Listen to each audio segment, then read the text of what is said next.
கடலூர் அருகே இளம் பெண் வரதட்சணை கொடுமையால் தற்கொலை செய்து கொண்டிருப்பதாக பகீர் புகார் எழுந்துள்ளது. மகள் மரணத்தில் சந்தேகம் இருப்பதாக தாய் புகார் அளித்த நிலையில் மாமனார் மாமியார் கைது செய்யப்பட்டிருக்கிறார்கள்.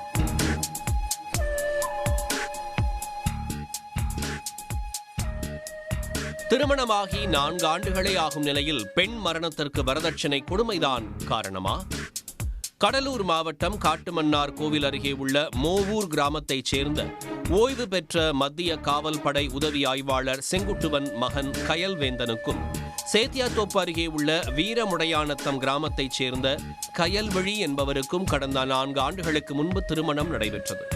இந்த தம்பதிக்கு ஒரு மகன் ஒரு மகள் இருக்கிறார்கள். கயல்வேந்தன் அந்தமானில் வேலை பார்த்து வரும் நிலையில் கயல்விழி கணவர் குடும்பத்தினருடன் மோவூர் கிராமத்தில் வசித்து வந்தார். நேற்று முன்தினம் கயல்விழி பூச்சி மருந்தை குடித்து விட்டதாக காட்டுமன்னார் கோவில் அரசு மருத்துவமனைக்கு சிகிச்சைக்காக கணவர் வீட்டார் அழைத்து சென்றனர். அங்கு பணியில் இருந்த மருத்துவர் கயல்விழியை பரிசோதனை செய்ததில் அவர் ஏற்கனவே இறந்துவிட்டதாக கூறினார். தகவல் அறிந்து சென்ற கயல்விழி தாயார் மகாலட்சுமி மகள் மரணத்தில் சந்தேகம் இருப்பதாக காட்டுமன்னார் கோவில் காவல் நிலையத்தில் புகார் அளித்தார். மேலும் கயல்விழியின் மாமனார் செங்குட்டுவன், மாமியார் பானுமதி ஆகியோர் வரதட்சணை கேட்டு கொடுமை செய்ததாக கூறியிருந்தார். கயல்விழியை மாமனார் மாமியார் கொடுமை பண்ணியிருக்காங்க. அவருடைய கணவரும் நாத்தனாரும் வரதட்சணை கேட்டு கொடுமை பண்ணியிருக்காங்க. இது வந்து நாளுக்கு நாள் நடந்திருக்கு.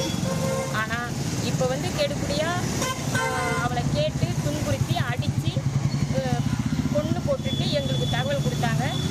நாங்கள் இப்போ காவல்துறையில் மனு கொடுத்துருக்கோம். பார்த்ததுமே அந்த வீட்டில் கொடுமை நடந்ததுன்னு எங்கள் கண்ணுக்கு கண்ணாலே பார்த்தோம்.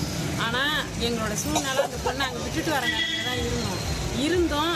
இவங்க கரெக்டாக கொண்டுவிட்டு மருந்து ஊற்றி தான் கொண்டு குடிச்சிச்சு அப்படின்னு அழகாக செய்தியை சொல்லிட்டாங்க. அந்த பொண்ணை அரெஸ்ட் பண்ணணும், அவங்க வீட்டுக்காரையும் அரெஸ்ட் பண்ணணும். பெண்ணின் தாயார் புகாரின் பேரில் போலீசார் வழக்கு பதிவு செய்து கயல்விழி உடலை பிரேத பரிசோதனைக்காக அரசு மருத்துவமனைக்கு அனுப்பி வைத்தனர்.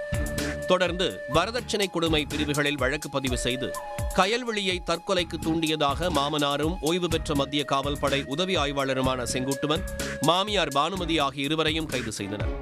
திருமணமாகி 4 ஆண்டுகளே ஆவதால் கயல்விழியின் இறப்பு தொடர்பாக சிதம்பரம் கோட்டாட்சியர் விசாரணைக்கு உத்தரவிட்டு விசாரணை நடத்தப்பட்டு வருகிறது. வரதட்சணை கொடுமை புகாரில் பெண் உயிரிழந்ததாக கூறப்படும் சம்பவம் கடலூர் மாவட்டத்தில் அதிர்ச்சியை ஏற்படுத்தியுள்ளது. உடனுக்குடன் செய்திகளை தெரிந்து கொள்ள சன் நியூஸ் பெல் ஐகானை கிளிக் பண்ணுங்க.